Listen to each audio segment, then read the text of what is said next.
नमस्कार, आपका स्वागत है।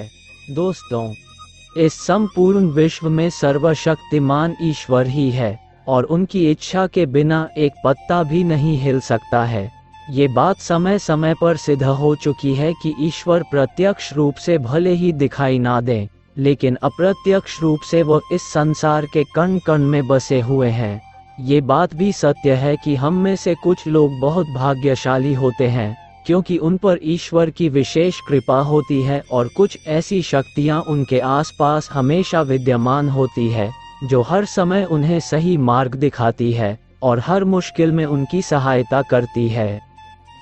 यही नहीं, यह ईश्वरीय शक्तियाँ कुछ ऐसे व्यक्तियों को चुनती है जो खुद भी सही मार्ग पर चले और दूसरे लोगों का भी सही मार्गदर्शन कर सके तथा उनकी सहायता कर सके। लेकिन हमें कैसे पता चल सकता है कि किन व्यक्तियों के पास अलौकिक शक्ति है या कौन से व्यक्तियों पर ईश्वर की कृपा है?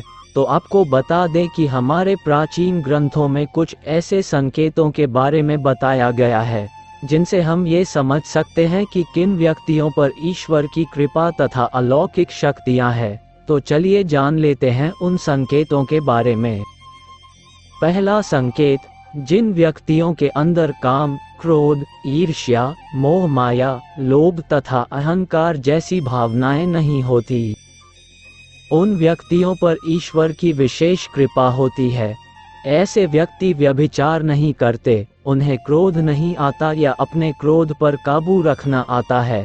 ऐसे व्यक्ति अपने मुख से कभी गाली गलौज नहीं करते। ऐसे व्यक्ति अपने मन में ईर्ष्या की भावना न रखकर दया और प्रेम की भावना से दूसरों से पेश आते हैं। ऐसे व्यक्ति संतोष वृत्ति के होते हैं, यानी कि उसे किसी भी वस्तु का अत्यधिक लालच नहीं होता है। उसे जितना प्राप्त होता है उसमें वह स्वयं को संतुष्ट मानते हैं। दूसरा संकेत, यदि किसी व्यक्ति को सपने में कई बार मंदिर या उसके आसपास का परिसर दिखाई देता है, तो शास्त्रों में ऐसे व्यक्ति को भाग्यशाली माना गया है। जिन व्यक्तियों को अपने सपने में ईश्वर का बार बार साक्षात्कार होता है, तो उन्हीं व्यक्तियों के साथ ईश्वरीय शक्तियां जुड़ी होती है। भगवान ऐसे व्यक्तियों को कुछ विशिष्ट संकेत भी दे सकते हैं, जिनसे वो व्यक्ति समझ सकता है कि अलौकिक शक्तियां हर कदम पर उसके साथ हैं। तीसरा संकेत, जो व्यक्ति अपने दैनिक कार्य से बचा हुआ समय ईश्वर की भक्ति, आराधना और नामस्मरण में व्यतीत करता है और ईश्वर को सत्य मानते हुए उनकी अनुभूति करने में समर्थ होता है, वास्तव में उस व्यक्ति के आसपास एक ईश्वरीय शक्तियों का पवित्र घेरा होता है, जिसके कारण उसे ईश्वर का आभास होता रहता है। चौथा संकेत, जो व्यक्ति समाज के प्रति अपना दायित्व समझते हुए सद्कार्य और पुण्य के काम करते हैं तथा मुसीबत में फंसे लोगों व गरीब और लाचार व्यक्तियों की यथासंभव सहायता करते हैं। आपदा और विपदा के समय मनुष्य तथा पशु पक्षियों की हर तरह से सहायता करते हैं तथा वृद्ध, असहाय और अपंग लोगों की समर्पित भाव से सेवा करना अपना कर्तव्य समझते हैं। ऐसे व्यक्ति वास्तव में समाज के लिए उदाहरण सिद्ध होते हैं। लेकिन आपको ये बता दें कि हर कोई व्यक्ति यह काम नहीं करता है। ये काम केवल वही व्यक्ति करते हैं जिस व्यक्ति के ऊपर भगवान की विशेष कृपा होती है, तभी उस व्यक्ति के अंदर ही ऐसे गुण उत्पन्न होते हैं। ऐसे व्यक्ति अंत में मोक्ष प्राप्त कर लेते हैं। पांचवा संकेत, ईश्वरीय कृपा प्राप्त व्यक्तियों में एक अनोखी शक्ति भी होती है और वह शक्ति है पूर्वाभास। पूर्वाभास यानी कि भविष्य में होने वाली कुछ विशेष घटनाओं का पहले ही आभास हो जाना। अगर आपको भी भविष्य में होने वाली कोई दुर्घटना या कोई अच्छी घटना के बारे में पहले ही अंदाजा लग जाता है, तो आपके ऊपर भगवान की विशेष कृपा है। छठवां संकेत, कुछ लोगों को हमेशा अपने आसपास एक विशिष्ट प्रकार की सुगंध का अनुभव होता है। हमेशा सुगंधित फूल, अगरबत्ती, धूप या कपूर जैसे पवित्र सुगंध का झोंका सा हवा में तैरता हुआ महसूस होता है, तो यह उसके आसपास ईश्वर की उपस्थिति का संकेत तथा देवी देवताओं का आशीर्वाद होता है। सातवां संकेत ईश्वर का समय यानी कि ब्रह्म मुहूर्त सुबह 3:30 से लेकर 5:30 या 6 बजे तक का समय होता है। हमारे शास्त्र में इस समय को बहुत ही महत्वपूर्ण माना जाता है।